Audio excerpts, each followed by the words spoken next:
Alan Kurdi, a 3-year-old boy lying on a beach in Turkey, his body with water undulating over it, lifeless, dead.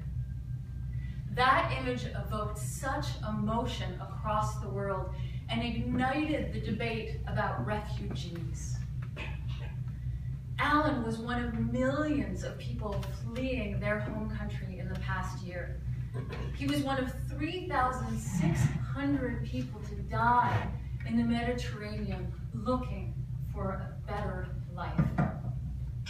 This isn't a new phenomenon. It is something that has happened over and over again across history.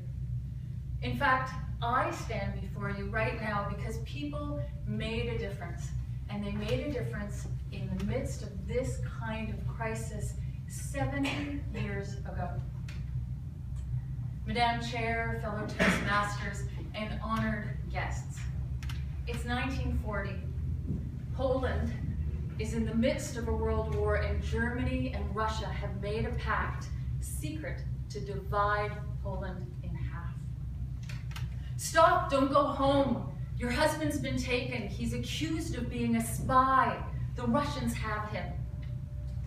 So says a neighbor to my grandmother. My dad is 2 years old. She looks everywhere for her husband. She looks to and fro, but she can't find him and never, ever sees him again. So starts their 11-year journey fleeing from the Russians. They barely miss a border patrol and were executed and fearful of being executed.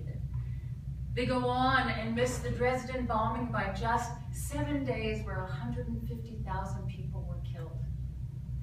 Eventually, they get to a refugee camp in Germany and live there with 20,000 other people for 6 years after the war finishes. They arrive in Canada in 1951. Go back to 1940. It's June. My mom is a year and a half old.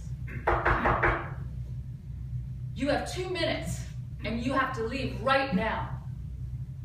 It's the Russians again. They drag my family to the train cars. There's trains and people, and everybody's going into these cabins, and the neighbors come up to the trains and say, give me your child. We don't know where she's going to go. My grandfather looks at my grandmother and says, we either live together or we die together.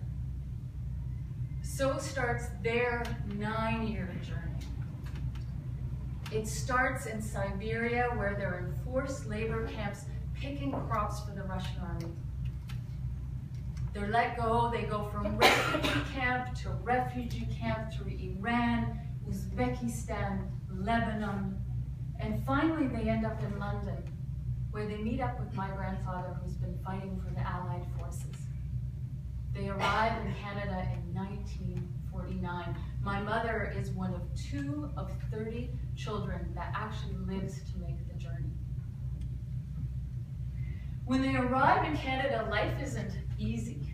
They don't know the language, they are poor, but they survive because of the gracious goodwill of community. People, they give of their homes, they give of their food, and they flourish. They are about hard work. They are about giving back, and they are about being Polish. My mom, she becomes a teacher. She teaches English as a second language in high schools. She goes back to school in her 50s and becomes an art therapist working with disadvantaged kids. My dad, he becomes an architect, and he designs great buildings like the Science Center. And he changes building codes in this province to make structures safer for everyone. They march for no nuclear weapons, for women in the church, and they also, they sponsor refugees from both Poland and Vietnam. Refugee stories are complex. They're colorful. They form the fabric of every nation around the world. They are complex and interesting individuals. They contribute to society in every way. They don't leave their past behind. There's not a week that goes by that my family doesn't discuss the war, being Polish, and wonder why they survived. They make a great contribution to society. Look left. Look right.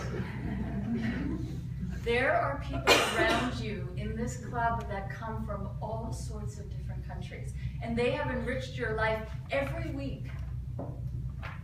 Look forward. I am the daughter of refugees.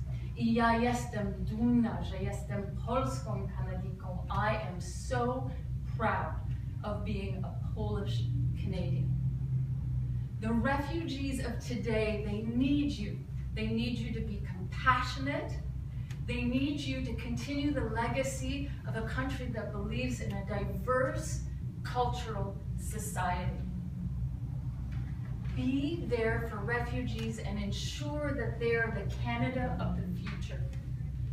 And prevent the tragedy of little Ailey Curry. Madame Toastmaster.